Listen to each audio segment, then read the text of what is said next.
പത്തനംതിട്ടയിൽ പീഡനക്കേസിൽ പ്രതിയായ C സജിമോനെ CPM local കമ്മിറ്റിയിൽ ഉൾപ്പെടുത്തിയ തീരുമാനം റദ്ദാക്കി സംസ്ഥാന നേതൃത്വം. തിരുവല്ല ഏരിയ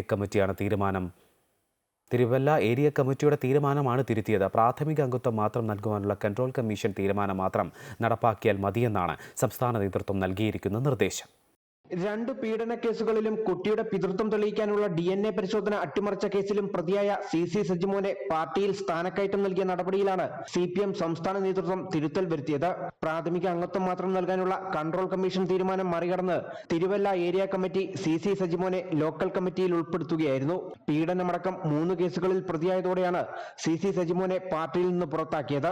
കൺട്രോൾ കമ്മീഷൻ നൽകിയ പരാതിയുടെ അടിസ്ഥാനത്തിൽ വിശദമായ പരിശോധനകൾക്കൊടുവിൽ പാർട്ടിയുടെ പ്രാഥമിക അംഗത്വത്തിലേക്ക് തിരിച്ചെടുക്കാൻ തീരുമാനിച്ചു.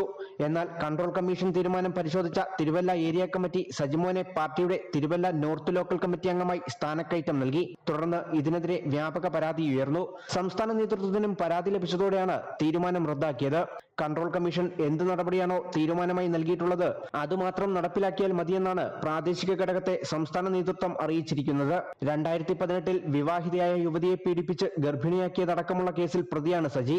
ആ കേസിലെ DNA പരിശോധനയിൽ ആൾമാറാട്ടം നടത്തിയെന്ന കേസിലും ഇയാൾ പ്രതിയാണ്. ഇതുകൂടാതെ 2022 വനിതാ നേതാവിനെ ലഹരി നൽകി നഗ്ന വീഡിയോ ചിത്രീകരിച്ച് പ്രചരിപ്പിച്ചുവെന്ന ആരോപണവും സജിമോനെതിരെ ഉയർന്നിരുന്നു. 2018 പീഡന കേസിന് പിന്നാലെ സജിമോനെ പാർട്ടി പുറത്താക്കിയിരുന്നു. 2 വർഷത്തിനു ശേഷം തിരികെ എടുക്കുകയും ചെയ്തു. 2022 വനിതാ നേതാവിന്റെ നഗ്ന വീഡിയോ പ്രചരിപ്പിച്ചുവെന്ന പരാതി ഉയർന്നതിനെ തുടർന്ന് വീണ്ടും പുറത്താക്കി. കേന്ദ്ര കമ്മിറ്റി അംഗം KK ശൈലജ അടക്കമുള്ളവരുടെ സാന്നിധ്യത്തിൽ ചേർന്ന നേതൃയോഗമാണ് ഇയാളെ അന്ന് പുറത്താക്കിയത്. അമൃത ന്യൂസ്, പത്തനംതിട്ട.